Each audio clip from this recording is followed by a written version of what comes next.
Bonjour, aujourd'hui on va faire un cours concernant la physiologie de la somesthésie et la douleur. Bien sûr, comme un plan de ce cours, il y a une introduction, définition de la somesthésie, une subdivision.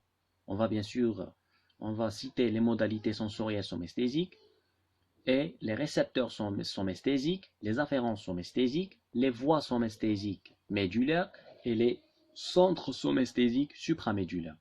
La douleur et les troubles somesthésiques. Comme introduction, la somesthésie, on peut diviser le mot somesthésie en soma, ça veut dire le corps, esthésique, ça veut dire la sensibilité. Donc, regroupe les mécanismes nerveux chargés de recueillir l'information sensorielle du corps. La somesthésie se définit comme la sensibilité aux diverses excitations subies par le corps, à l'exception de celles provenant des organes sensoriels. La somesthésie fait partie intégrante de différentes modalités sensorielles de perception, au même titre que les sens spécifiques de l'ouïe, de l'odorat, du goût, de la vision et de l'équilibre. Deuxièmement, la subdivision.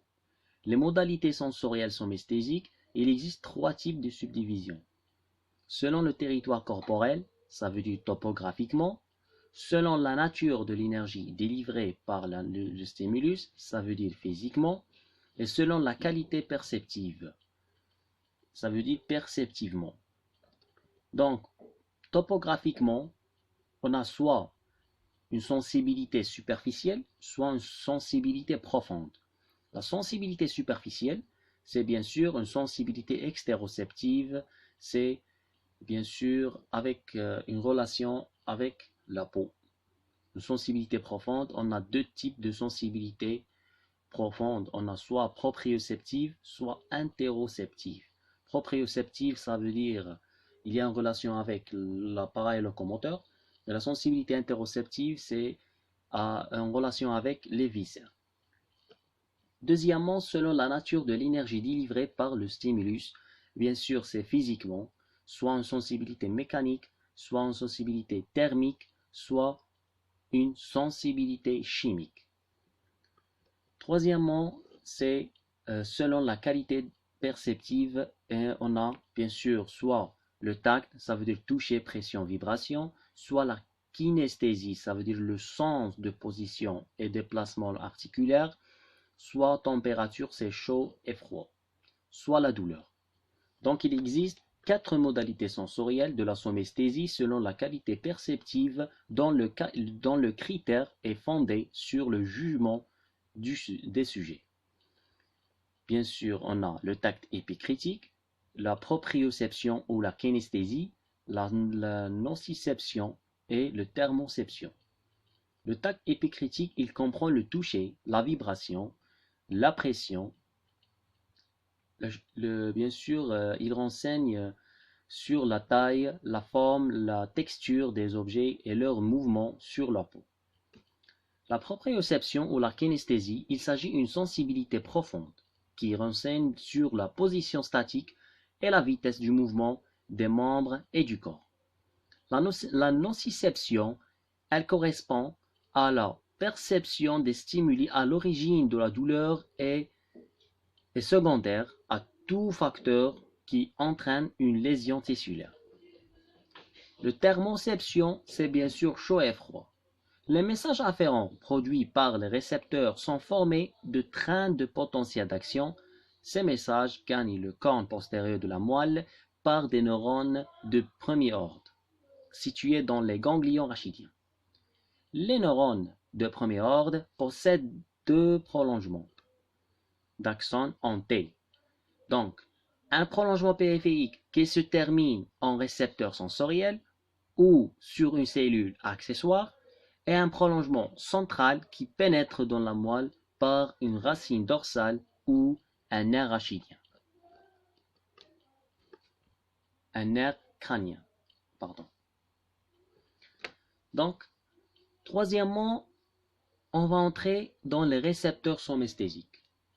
L'information somesthésique est recueillie à la périphérique. la peau, l'articulation, le muscle, la paroi des viscères, etc., par des structures spécialisées appelées récepteurs. La détection de l'information se fait grâce à des récepteurs constitués de neurones sensitifs périphériques dont le corps cellulaire est situé dans les ganglions spinaux. C'est bien sûr une autre exception, c'est le ganglion de Gasser pour la sensibilité du visage. Les récepteurs de la somesthésie sont nombreux et spécialisés. Bien sûr, on a les terminaisons libres. Les terminaisons libres, ce sont des nocicepteurs, ça veut dire spécifiques pour la douleur, et des thermorécepteurs spécifiques pour la chaleur et le froid, localisés dans la plupart des tissus. On a un autre récepteur, c'est le disque de Merkel. Le disque de Merkel est un mécanorécepteur spécifique pour la pression légère, localisé à la base de l'épiderme. On a un autre qui est le plexus de racine des poils. Le plexus de racine des poils, c'est un mécanorécepteur. C'est spécifique pour le mouvement des poils, localisé à l'intérieur autour des follicules pileux. On a un autre qui est un autre récepteur qui est bien sûr le corpuscule de Meissner. Le corpuscule de Meissner, c'est un mécanorécepteur spécifique pour la pression légère, le toucher et la vibration à basse fréquence, localisé dans la peau glabre. C'est surtout les lèvres, les mamelons, les organes génitaux externes, du bout des doigts et les paupières. On a un autre, c'est le corpuscule de Pacini. Le corpuscule de Pacini, c'est un mécanorécepteur spécifique pour la pression intense des vibrations à haute fréquence et bien sûr localisé dans les tissus sous-cutanés, le périoste, mésentère, le tendon, ligament, corpuscule articulaire, tout ça. Le corpuscule de Raffini. Le corpuscule de Raffini, c'est un mécanorécepteur. C'est spécifique pour la pression intense et l'étirement, localisé dans la profondeur du derme, l'hypoderme et le corpuscule et les capsules articulaires. On a un autre récepteur qui est le fuseau neuromusculaire. Le fuseau neuromusculaire, c'est un mécanorécepteur spécifique pour l'étirement du muscle, localisé dans les muscles.